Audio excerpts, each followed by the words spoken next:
કરી અંકલેશ્વરમાં મધરાતે એક યુવાન પર ફાયરિંગ થયું છે। માથાના ભાગે ફાયરિંગ થતા આ યુવાનનું મોત નીપજ્યું। સારંગપુર ગામની પદ્માવતી સોસાયટીનો આ બનાવ છે। સમીમ ખાન નામના યુવાન ઉપર ફાયરિંગ થયું છે। બે અજાણ્યા શખ્સોએ ફાયરિંગ કર્યું હોવાનું અનુમાન છે। વાહન પાર્ક કરી ઘરમાં પ્રવેશતા પહેલા જ ફાયરિંગ થયું। ફાયરિંગ કરી અને આ શખ્સો ફરાર થઈ ગયા। ડોગ સ્ક્વોડ અને એફએસએલની મદદ લઈ અને તપાસ કરવામાં આવશે। અંકલેશ્વર જીઆઈડી પોલીસે આ અંગે ગુનો નોંધી અને વધુ તપાસ હાથ ધરી છે। તો અંકલેશ્વર જીઆઈડીસી વિસ્તારની અંદર એક યુવકની હત્યા થઈ ગઈ છે। સારંગપુર ગામની પદ્માવતી સોસાયટીનો આ બનાવ છે। આ વિશે વધુ જાણકારી માટે ભરત ચુડાસમા ફોન લાઈનથી જોડાયા છે। જી ભરત, એક યુવાનની હત્યા કરવામાં આવી છે, કેવી રીતે હત્યા કરવામાં આવી અને શું તપાસ ચાલી રહી છે?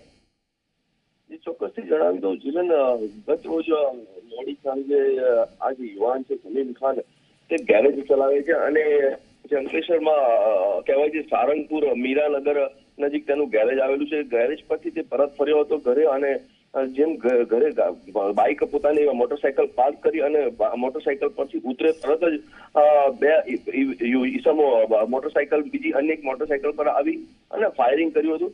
આ અજાણ્યા શખ્સોએ ફાયરિંગ કર્યું, માથાના ભાગે સીધી ગોળી મારી અને તેનું પોઈન્ટ બ્લેન્કથી ફાયરિંગ કરીને ત્યાં જ ઢળી પડ્યો હતો।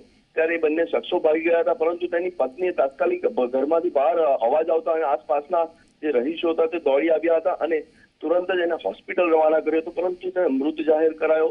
હાલ પોલીસ તપાસ કરી રહી છે। આસપાસના વિસ્તારોના ફૂટેજ, સીસીટીવી ફૂટેજ પણ ચેક કરવામાં આવશે। ડોગ સ્ક્વોડની પણ પોલીસ, જીઆઈડીસી પોલીસ મદદ લેશે, પરંતુ એક કહેવું એ રહ્યું કે આ અવારનવાર જીઆઈડીસીમાં આવી ઘટનાઓ બનતી જ રહે છે, કારણ કે અત્યારે જે પણ આ બધી ઘટનાઓ છે તેમાં મોસ્ટલી પરપ્રાંતીય ઈસમોની સંડોવણીઓ બહાર આવતી હોય તેમ દેખાઈ રહ્યું છે। એટલે પોલીસે એક ચોક્કસથી કહેવું રહ્યું કે આસપાસના વિસ્તારોમાં જે પણ નવા પરિવારો, પરપ્રાંતીય પરિવારો કંપનીઓમાં કે ક્યાંય પણ ધંધા રોજગાર અર્થે આવતા હોય તેઓનો ડેટા પોલીસ સ્ટેશનમાં લઈ અને તેઓની નોંધણી પણ કરવાની શરૂઆત કરવી જોઈએ, જેથી આવા ઈસમોની ખાસ એક ઓળખ થઈ રહે।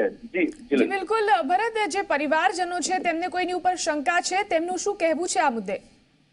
ચોક્કસથી હજુ તો પોલીસ આ મુદ્દે તપાસ કરી રહી છે। આજ રોજ હવે તેના જવાબો, પરિવારના જવાબો તેમજ તેની આસપાસના જે મિત્રો છે અને ગેરેજની આસપાસની દુકાનદારોના પણ જવાબો લેવામાં આવશે કે આ સમીમ ખાન સાથે કોને દુશ્મનાવટ નથી કે કઈક એવી કોઈ અંગત અદાવત નથી કે એ પણ મુદ્દે તપાસ હાથ ધરવામાં આવશે। જી સમીમ।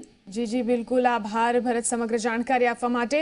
તો અંકલેશ્વર જીઆઈડીસીમાં વારંવાર આ પ્રકારની ઘટનાઓ સામે આવતી હોય છે, ત્યારે વધુ એક યુવકની હત્યાની ઘટના અંકલેશ્વર જીઆઈડીસીમાંથી સામે આવી છે।